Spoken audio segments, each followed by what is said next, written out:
ಮಾಡ್ತಾ ಇದ್ದೇವೆ. ಇನ್ನೊಂದು ವಿಷಯ ಮಾನುಷ ಪ್ರಯತ್ನ ಅಂದರೆ ಆ ಕರ್ಮಿಗಳ ಶ್ರಮ ಅದು ಭಾರಿ ವಿಶೇಷವಾದದ್ದು.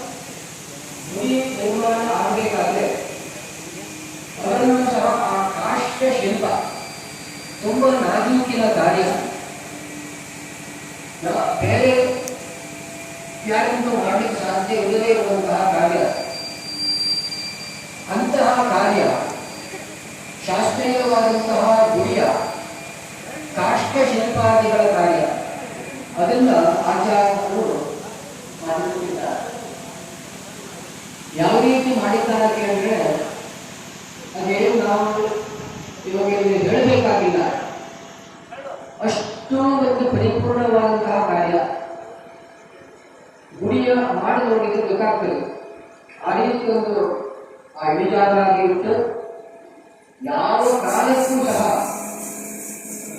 ಒಂದು ಭದ್ರತೆಗೆ ಲೋಪ ಮಾಡಿರುವಂತಹ ರೀತಿಯಲ್ಲಿ ಕಾರ್ಯವಿರುವಂತದ್ದಾಗಿದೆ.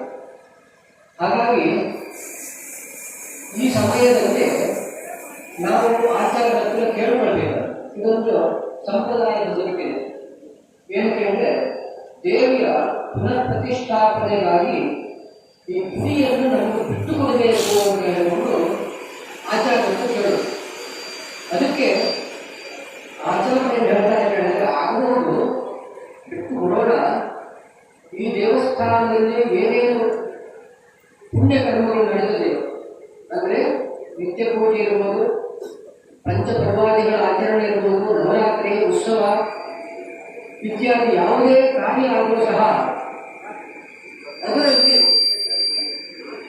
ಒಂದಂಶದ ಪುಣ್ಯ ಇರುವಂತದ್ದು ನಮಗೆ ಸಿಗ್ತಾ ಹೋಗಬೇಕು ಅಂತ ಹೇಳ್ಬಿಟ್ಟು ಅದಕ್ಕೆ ಯಜಮಾನರು ಏನು ಹೇಳ್ತಾರೆ ಕೇಳಿದ್ರೆ, ಯಾಕೆ ಕೇಳಿದ್ರೆ ವಿಶೇಷವಾಗಿ ಕಲಿಯುಗ. ಈ ಕಲಿಯುಗದಲ್ಲಿ ಪುಣ್ಯ ಸಂಪಾದನೆ ತುಂಬಾ ಕಷ್ಟವಾಗಿದೆ. ಆ ಕಷ್ಟಪಟ್ಟು ಗಳಿಸಿರ್ತಕ್ಕಂಥ ಪುಣ್ಯದಲ್ಲಿ ಒಂದಂಶ ಸಿಗ್ತಾ ಹೋಗ್ಬೇಕು ಅಂತ ಹೇಳಿದ್ರೆ ಅದು ತುಂಬಾ ದುಬಾರಿ ಆಗ್ತದೆ. ಅದಕ್ಕೋಸ್ಕರ ಬೇರೆ ಏನಾದರೂ ಒಂದು ಕೇಳಿ ಅಂತ ಹೇಳ್ಕೊಂಡು ಮಾತು ಹೇಳ್ತಾರೆ. ಅದಕ್ಕೆ ಆಚಾರ್ಯ ಹೇಳ್ತಾರೆ ಅಂತ ಹೇಳಿದ್ರೆ, ಹಾಗಾದ್ರೆ ಏನಾದರೂ ಒಂದು ಶಾಸ್ತ್ರೀಯವಾಗಿ ನಮ್ಮ ಆಯುಧಗಳಿಗೆಲ್ಲ ಪೂಜೆಯನ್ನು ಸಮರ್ಪಣೆ ಮಾಡಿ ಒಂದು ಯಥಾಶಕ್ತಿ ಕಿಂಚಿತ್ತು ದ್ರವ್ಯವನ್ನು ನಮಗೊಂದು ಮರ್ಯಾದೆ ರೂಪದಲ್ಲಿ ಕೊಟ್ಟು ಬಿಟ್ಟರೆ ನಾವು ಮುಂದಿನ ದೇವತಾ ಕಾರ್ಯಕ್ಕಾಗಿ ಗುಡಿಯನ್ನು ಸಂತೋಷದಿಂದ ಬಿಟ್ಟುಕೊಡ್ತೇವೆ ಅಂತ ಹೇಳಿಕೊಂಡು ಆಚಾರ್ಯ ಹೇಳ್ತಾ ಇದ್ದಾರೆ. ಅದಕ್ಕೆ ಯಜಮಾನ ಹೇಳುವಂಥದ್ದು ಆಗಬಹುದು ಅಂತ ಹೇಳಿಕೊಂಡು ಯಜಮಾನ ಹೇಳ್ತಾರೆ. ಆ ರೀತಿಯಲ್ಲಿ ಆಚಾರ್ಯದ ಶ್ರಮ ತುಂಬ ಅದು ಎಷ್ಟು ಜವಾಬ್ದಾರಿಯ ಕೆಲಸ ಕೇಳಿದ್ರೆ ಎಲ್ಲಕ್ಕಿಂತ ಹೆಚ್ಚು ಜವಾಬ್ದಾರಿಯ ಕೆಲಸ ಅದೇ. ಅಲ್ಲಿ ಸ್ವಲ್ಪ ಹೆಚ್ಚು ಕಡಿಮೆ ಆದರೂ ಸಹ ಇಡೀ ಜೀವಮಾನ ಅನುಭವಿಸ್ತಾ ಇದೆ ಆ ಬಾಧೆ.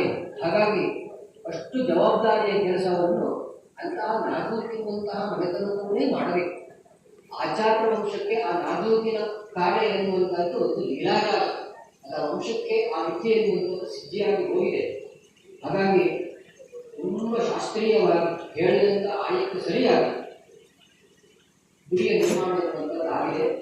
ಹಾಗಾಗಿ ಆಚಾರ್ಯ ಹೇಳಿದಂತಹ ಪ್ರಕಾರ ಯಥಾಶಕ್ತಿ ಮರ್ಯಾದೆಯನ್ನು ಇಲ್ಲಿ ಎಲ್ಲರಿಗೂ ಸಮರ್ಪಣೆ ಮಾಡ್ತಾ ಇದ್ದಾರೆ. ಇದನ್ನು ಸ್ವೀಕಾರ ನಡೆಸಿಕೊಂಡು ಈ ಗರ್ಭಗೃಹವನ್ನು ದೇವಿಯ ಪುನಃ ಪ್ರತಿಷ್ಠಾಪನೆಯ ಉದ್ದೇಶದಿಂದ ಬಿಟ್ಟುಕೊಡಬೇಕು ಅಂತ ಹೇಳಿಕೊಂಡು ಯಜಮಾನರು ಹೇಳ್ತಾ ಇದ್ದಾರೆ. ಆಚಾರ್ಯ ಹೇಳೋದಕ್ಕೆ ಆಗಬಹುದು.